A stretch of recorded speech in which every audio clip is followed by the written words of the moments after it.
আল্লাহ যখন যা করে বান্দার ভালোর জন্য করে। হয়তো প্রথমের দিকে আমরা সেটা বুঝতে পারি না, কিন্তু সময়ের পরিক্রমায় যখন বাস্তবতা নিয়ে সামনে আসে, দিন শেষে আমরা বলতে বাধ্য হই আসলেই ওই দিন ওই ঘটনাটা হওয়াতে ভালোই হয়েছে। আল্লাহ কখনো বান্দার ক্ষতি চাই না।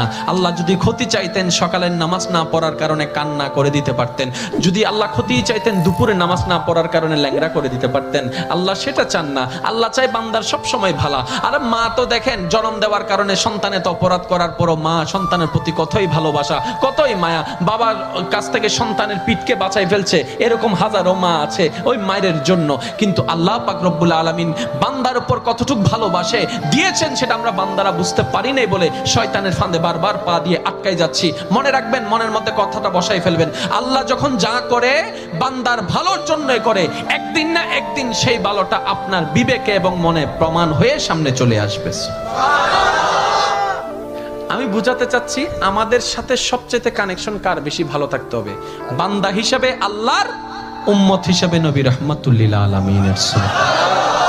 এখানের ভিতর যে কেউ চাইলে জীবন সাজাই ফেলতে পারবে। আমি বলছি যে কেউ, anybody, you can do it, not impossible.